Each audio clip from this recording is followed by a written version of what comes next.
In today's episode of Wide Angle Conversations, a podcast by Stacey Barron and Rosette Simitian, Melina Rodriguez and I discuss Julie Taymor's 1999 film Titus, a surreal adaptation of Shakespeare's first tragedy, Titus Andronicus. Before we begin, I want to flag this episode for containing potentially distressing content like sexual violence, racist dialogue, mutilation, and general gratuitous violence. If you'd like to avoid these topics, then you might want to check out one of our other episodes instead. Hello, and welcome to our visual media podcast, Wide Angle Conversations, or WAC as we like to call ourselves.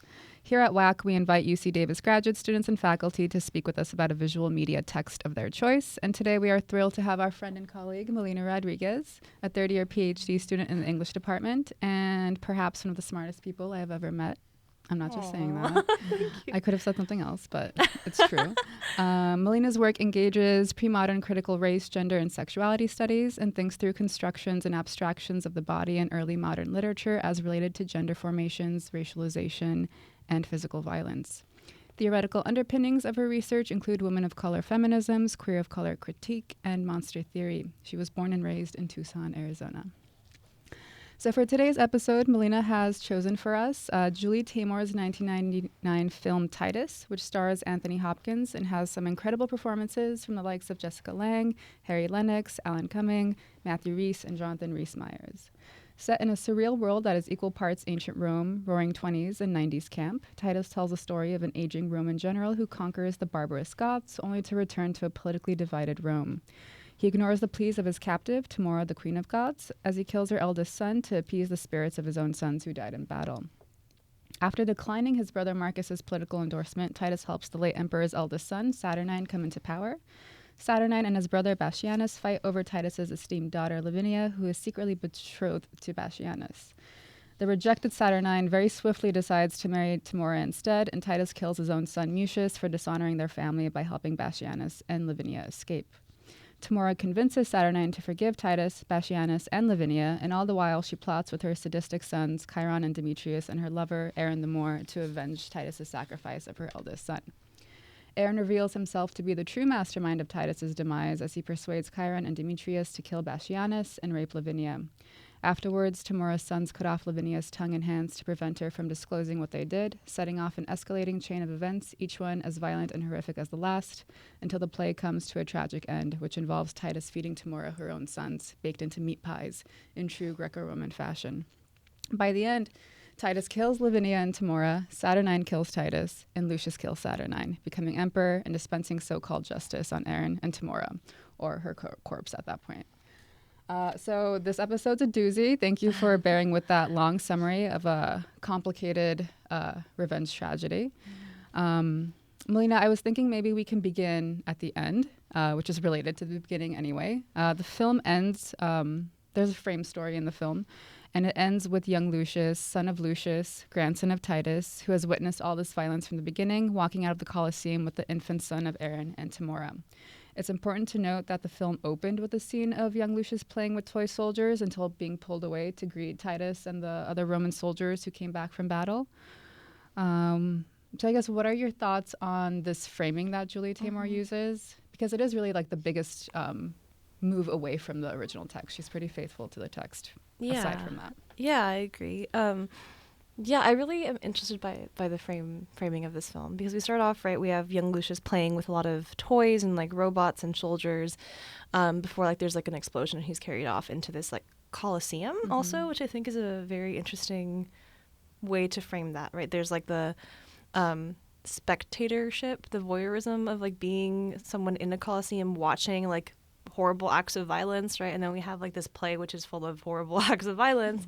And like both we are audience to that and also young Lucius is like forced into it in a way at the beginning, which is very interesting to think in how often young Lucius is brought into the rest of the film. He's often like around in scenes without always like saying something, in the movie at least. And then at the very end, right, he carries off Aaron's baby. Whereas like in the end of the play, we have just that Aaron's condemned, that he's lowered and lowered into this hole in the ground, and then Lucius and everyone just walks off with the rest of the corpses after condemning him and Tamara. I think that there is something maybe hopeful about Julie Taymor's like framing here, both in how she like draws us away from being in the violence of Act 5 into then like seeing the audience members appear while Marcus and Lucius are giving their final like speeches, and then having young Lucius, instead of leaving the baby in the cage where it is and letting the baby to its fate, essentially walks off with it out of the Colosseum into this really long drawn out shot of like right him like walking, very long ending, very long shot, like walking towards like the sunrise, which I think is like very interesting, like the idea of like moving both of these characters with these children really out of the Colosseum, out of that space at all, perhaps because they aren't supposed to be there, or maybe that's like the idea there, which I think is very, very pleasant in a play that's very aggressive about many things and is also caught up in a lot of inter-family violence. I think that that's something perhaps kinder in Julie Taymor's adaptation, is this framing of like thinking about how this violence is transposed and projected onto younger generations. Absolutely. So like that theater of violence, right? Yeah. They literally walk out of it themselves and are not carried, right? He was carried into it. So there's like an agency in the child that wasn't there before. Yeah. Can you talk to us a little bit about what revenge tragedy is as a subgenre? Because I know it's of particular interest to you. Yes. So the revenge tragedy is coming back into fashion at this point in the early modern.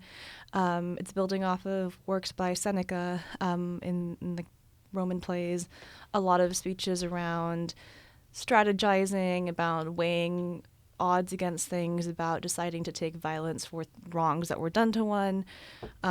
Here Shakespeare's going to the extreme with a lot of those aspects, to both the violence, but also the back and forth between who is wronged by who and who wants to take revenge for what. And there's so many layers of that, I think, within this. It's like 4 different revenge arcs in like one play. I think that it's also a bit more heavy-handed, I think, in some ways than something like Hamlet, which can also be called or thought about as a revenge tragedy. I think it's definitely leaning more towards the like spectacle aspect of the violence, which I think is pretty par for the course at the time. And earlier revenge tragedies also, there's a moment in the early modern where there were actually laws against depicting violence on the stage. It was illegal to present any kind of either political quote unquote topics that weren't basically allowed by either the crown or whoever was litigating these things, and then also laws against promoting and depicting violence on the stage. And then by this point, clearly that's out the window, but it's also recent enough that I think there was still just a very big uptick in revenge tragedies because of how much they weren't able to depict on the stage before. With that said, though, I think Titus still stands sort of apart in a lot of revenge tragedies, just also based on how much it's trying to do as a text and how many topics are both political and also very, very violent in it. Totally. Yeah. I think we can go in so many directions with this film, but I think maybe we should start with Aaron because he's one of the most pivotal characters in the film. Yes. And Harry Lennox delivers an incredible performance. And I guess, what are your thoughts on how Aaron is characterized in the film compared to the original text? There's a lot to say in terms of like critical race studies and his racialization in the text. And I think you called him the best parent in the play, which I think is inarguable at this point. But yeah, what are your thoughts on the character of Aaron? How have you kind of been working through the adaptation of his character between play and film, et cetera? Yeah. I think most of the readings that I will put forth about this are also mostly thinking about the movie, who is obviously Harry Lennox is performing as Aaron. He's a Black man performing this role. It's important for us to remember that at the time that these plays were originally performed, it would have been a white person in blackface. And thinking about that and framing that will change the way that we engage a lot of the problems and the topics discussed in the play, a lot of the language of racialization that is really aggressive just in the language, right? And then paired again with this like really awful practice of doing blackface on stage. I think that the movie is trying to do a somewhat reparative understanding of these things, right? By both, obviously, we're not performing in blackface. That would be horrendous. Harry Lennox also performs like an amazing role here. And a lot of the more recent critical race readings done of Titus are also thinking about Aaron and how this character is thought about and talked about. And a lot of places that we can see that he's maybe a precursor to a lot of later characters in Shakespeare's plays, not just like a Iago-esque master strategist, right? Like Aaron the mastermind is one part of his character. There's also like Aaron the father, right? This is the only mixed race child to be staged on the Elizabethan stage, especially in the Shakespearean canon for sure. And there's, in a play that's very invested in family violence, Aaron taking a stand saying, no, I won't let you kill my child, and delivering this wonderful monologue, right, is black so base a hue.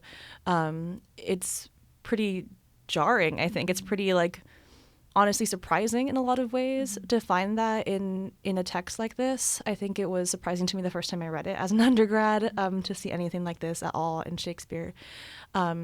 But I think that Aaron is a character that there's enough known, enough not known, that it makes it really helpful to think through a lot of the ways that he's depicted and thought about in the text. Like his relationship to both the Goths and the Romans are slightly different. We don't really know his backstory with the Goths, how he came to be with them, anything like that, right? Like that we can't outrule the fact that he might have been enslaved or some kind of indentured servant to them. We can't remove that from the table, but it's also not directly framed in for us, right? So there's a lot of both ambiguity there in contrast to a later character like maybe Othello, who we hear a lot more about how we arrive to where we are. But there's also, I think, Aaron's kind of, in a lot of ways, the person who moves forward the plot in a lot of significant moments, right? And I'm fascinated also in this adaptation. We have a lot of shots of Aaron talking directly at the camera, like breaking that fourth wall, where everyone else doesn't really look directly at us as they're delivering their lines. Aaron, like Harry Lennox's Aaron, is always looking at us as if aware that there's a movie happening, like aware that this is a performance, aware that this is a place where people are watching, right? And then I think that frame narrative adds to that understanding. And having so many shots of him before Act 2, this is another fascinating thing where Aaron is listed among the people that are staged in Act 1, but doesn't actually speak or say anything on Act 2, right? And that's also, I think, interesting in the sense of there are a lot of moments where Aaron is actually the only person on the stage, and at all times he's the only black person on the stage, right? Or in this case, I mean, in the scene, sorry, in the scene in the film, and that is doing something. I think I think that's something that is in the stage directions. It's something that is presented to us. There's a lot of either asides or monologues that Aaron does. And in the film, it's like him looking directly at us, right, and talking through things. But then before we get that from him in the film, we have a few moments of him, like there's a really, I think, lovely shot of him standing outside, and he's like looking over the horizon and seeing all of Rome in front of him. And I think all of these moments are important. His decision to not say things, perhaps, because we know later that Aaron has plenty to say, and that he's not really holding back out of any sense of decorum, but rather that he has a plan, right? He has ideas, and he's not wanting to let those out of the bag yet. And then once Act 2 hits, right, we have a lot of things that are pushed into place. And I think Harry Lennox's performance is fantastic. I think there's a lot of ways where his performance really reads into parts of the text and parts of his lines. like the laughter at the end of the play when he's being condemned by the Romans, and he's giving his speech about how he wishes he would have done 1,000 more horrible deeds. Great line. Yeah. And Harry is like laughing. He's really like, there was a presentation at the most recent Race Before Race that thought about that laughter as a form of final like resistance.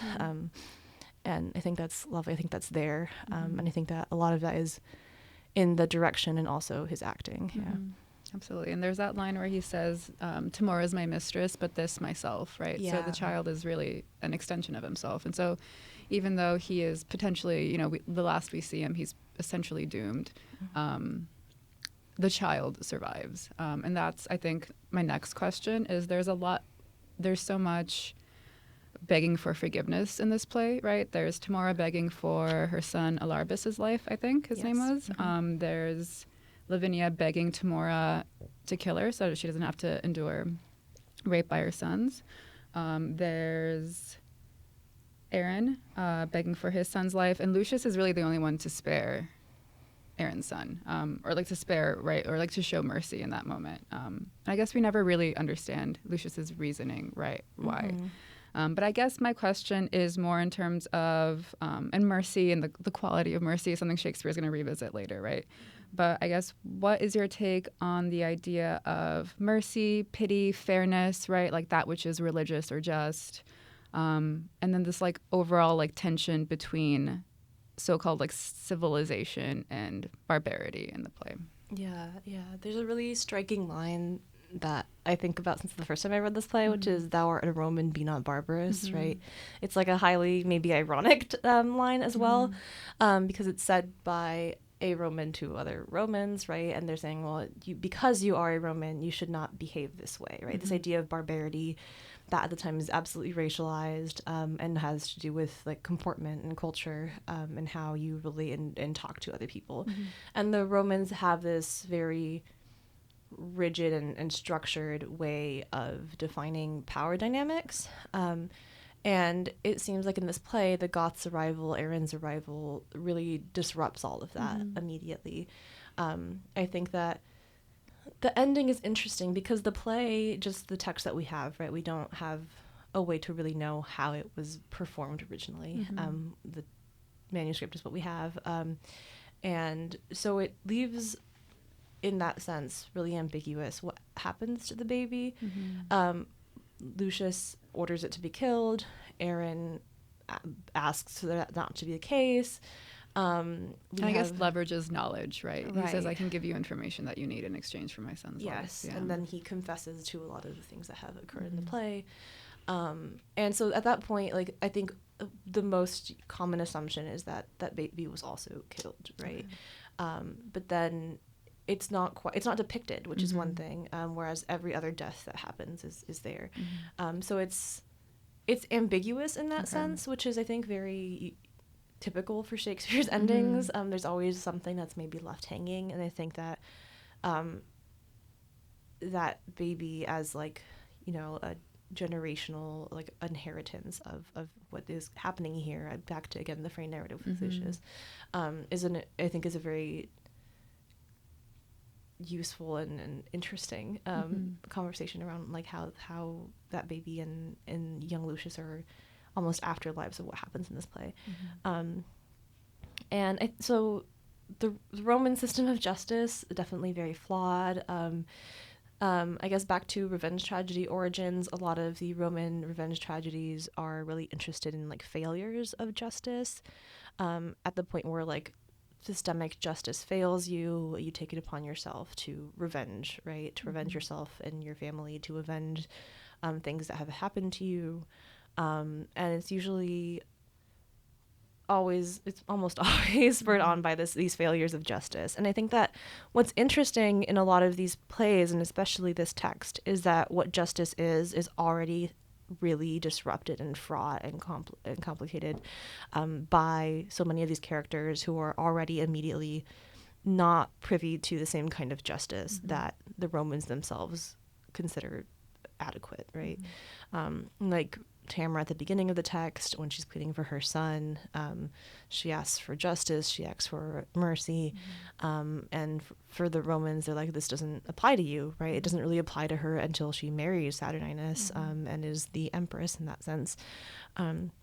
It certainly doesn't apply to like Aaron, who at the end of the text is condemned immediately, and not given really any chance.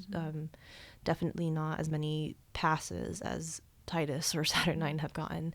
And I think that question of justice is definitely there throughout the text. What is fair, what is not? And then I think the idea of fairness is particularly interesting because at the time there's also that racialized issue of fair versus often foul, or fair versus darkness. And all of that, I think, is floating through this text a lot in these questions. Yeah. Absolutely. And I guess related to that, what are your thoughts on the like mutability of Goth and Roman alliances, and how Aaron like doesn't really fit into any of those, right? Because when Lucius is cast out of Rome, he rallies the Goths, who he was like fighting against, right, for years with his father. And Tamora is married into the Roman royal family or imperial family, right? So, what are your thoughts on the like insiderness, or like the ability for some groups of people to be on the inside of this hegemonic Roman state, and some groups like Aaron not to be? Yeah. There's been some great work. I remember specifically like Rebecca Royster's written on the Goths as a form of whiteness that is almost hyper whiteness in comparison to some other ways that the Romans themselves describe, and either also, of course, Aaron and his child. And I think there's pretty clearly laid out a assertion that the Goths are at least able to be assimilated into the Roman culture, into the heart of their empire, essentially, with the empress, whereas Aaron is never allowed that, right? She's always described as the empress is more, and that's a very charged and complicated term at the time. It doesn't always function racially and religiously. It can sometimes be one or the other. It can sometimes just be a racist term. There's a assumption in the way that the Romans describe Aaron, just with that term, and also usually under the empress, that Aaron is an underling of Tamara, and not really either his own agent or person, and certainly not someone who's considered of the same status even after they've brought themselves into the court. And I think that's also becoming increasingly apparent as the play goes on, and we see the reaction to Aaron's child, and how Aaron is condemned immediately and killed. Titus sets out and has this really elaborate revenge plot with Tamara, right, with the pies and all of that in Act 5. And it's after all of that they determine, well, it's time for Titus to die, and he's killed. And then that's very different from how much it takes for Aaron to be condemned and killed, right? So I think that there's a lot going on there in terms of what cultures are considered close enough to Rome to be assimilated into it, and which ones are considered like ontologically or inherently opposed. Absolutely. I think we're going to wrap up soon, but it would be remiss to kind of not talk about Lavinia, I think, and what happens to her, which was like, I have not read this play until we started preparing for this episode, and I think her mutilation was probably like one of the strongest like impressions that were left. So I guess, what are your thoughts on like that particular like type of violence that's depicted in the play and in the film, and then also just Taymor's take on it, right? Because I think a lot of people have probably enacted the mutilation differently, but so in the movie, Lavinia has like branches in lieu of where her hands used to be, which is not in the play necessarily.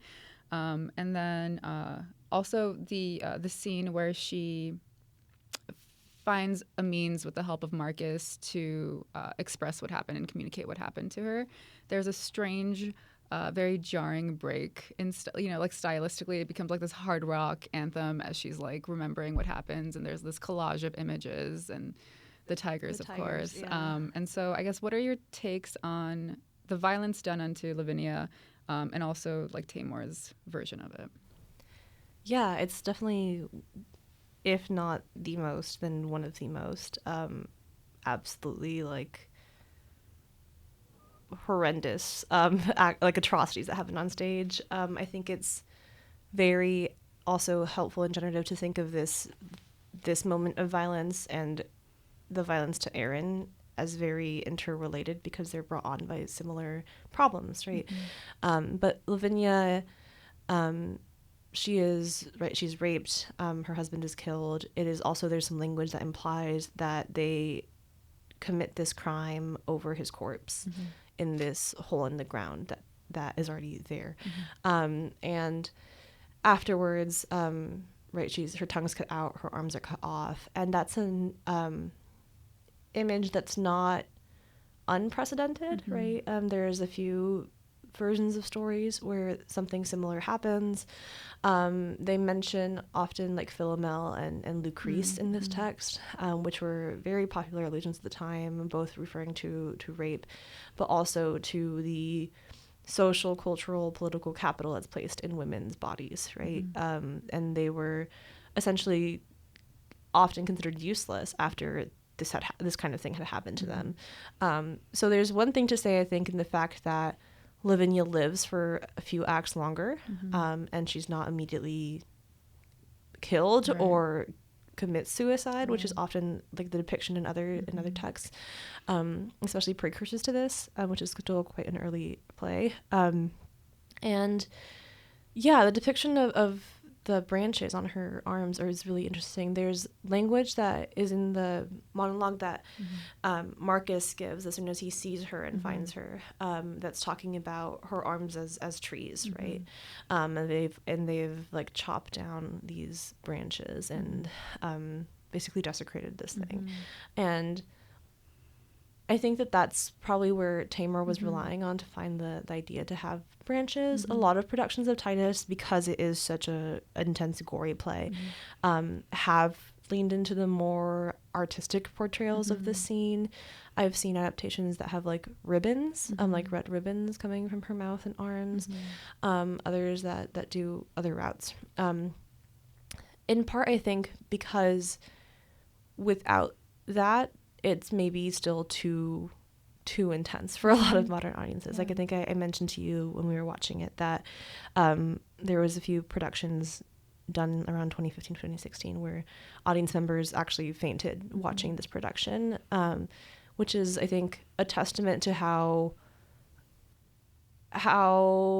not really removed we are from being affected by a lot of the things that are presented here. Totally. And while this scene, right, is horrendous, I think that Taymor's decision to have this montage, right, while Lavinia's thinking about what happened and writing out the names, right, of like the tigers attacking her, and she's like trying to escape, is fascinating. There's this association between the Goths and tigers throughout a lot of the film, and a lot of the play mentions them as tigers, but Taymor really leans into that, right? There's tigers jumping at her as she's attacked, like one that's Chiron and one that's Demetrius. Later in the scene where they're masquerading as revenge, and one of them is wearing a tiger cloak. Yeah. So there's this, I think there's something about one, like this idea of savageness and barbarity that's associated with all the animalistic ways that they're described. At the end of the play also, like that's a big moment where Marcus and Lucius are describing Tamara as beastly, right? And then here in this moment, there's this idea of like beast attacking Lavinia, and she's left gored and mutilated like you maybe would be if you were attacked by actual animals. So there's this association, I think, there that's very, I think it's interesting to put that in tension with a lot of the ways that, like later in the text, especially in Act 5, when Lavinia is killed by Titus, right? And Saturninus immediately is upset and is like, this is natural and unkind. And unkind at the time really leaned into more thinking about like kin, like kind, thinking of the root like kin. So when people are referred to unkind, it's often a betrayal or an infringement upon these assumed kindnesses within family, right?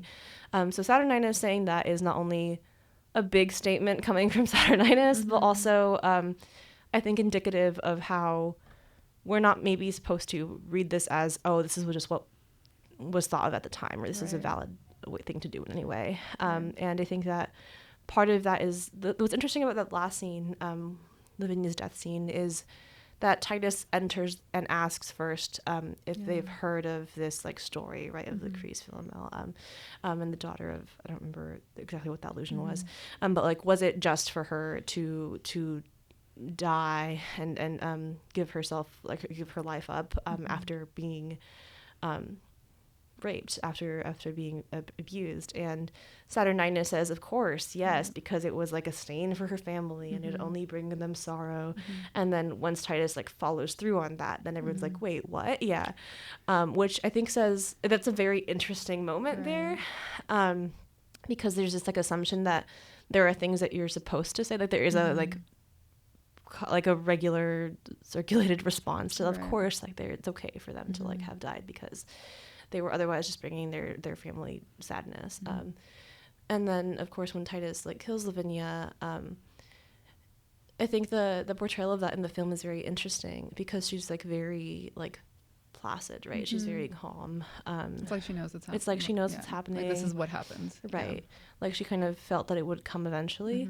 I think it's worthwhile to see that it comes after she's revenged, right? After he served the pies in his like chef gear, and she said her piece. And she said her piece. And there's a scene right before where, after Titus has captured Chiron and Demetrius, where he asks Lavinia to like hold the bowl and collect their blood. That's right. Which is a very interesting. Like she's actually an agent in doing that too, which is fascinating, I think, especially. It felt like satisfying, I think. Reading that and seeing it. Especially, like, it's fascinating also that Titus is doing this and bringing her into the revenge, even knowing that later on, like, he's probably already aware of that. Already decided. Yeah, that he will be killing her. So I think there's a lot of questions about, like, both gendered assumptions of what, you know, women bodies are the worth that's placed in women's bodies, the violence that is often used to usurp that capital or that power that is put in there. Obviously, like, Tamara and Aaron are not only trying to like ruin Lavinia, they're also trying to attack Vossianus and Titus and take revenge for that. When Lavinia is pleading for her life, essentially, she says she'd rather die. She asks Tamara to kill her instead. And Tamara responds by mentioning that Titus never gave her a shot for her son, right? And so she says that even for him alone, like, this would have been enough. And so there's I think that's important to think about with the Lavinia moment, is that there's all these like moments of reciprocity of violence, of like a revenge on anything really that is taken to the extreme, right? Because like Tamara and Chiron and Demetrius are doing this as revenge for their like her child, and then later, right, we have Titus taking revenge for what happened to Lavinia. And it just keeps going and it keeps going and it keeps going until everyone is dead at the end of the play. Yeah, so I think that was a lot, but I think that there's a lot going on there with Lavinia and her body, how she's talked about, how she's treated, right? She's very white in comparison to a lot of the language described with Tamara, who is also presumed to be white, and also, like, of course, Aaron. And there's the idea that Lavinia is like the purest person on the stage, right? There's I think a the lot minute of that. they mentioned her and how like how just clean her reputation was, I was like, oh, something bad's gonna happen to Lavinia. Yeah.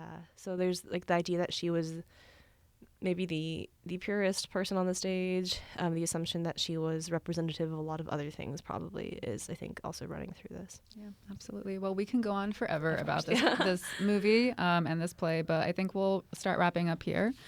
Thank you again, Melina, for your expert information, both for historically contextualizing what's happening and giving us an idea of what it would have been like on the stage, and what Taymor's take on it adds and how it complicates things. But yeah, thank you so much for coming in with us today, and thank you, viewers and listeners, for joining us, and we will see you next time.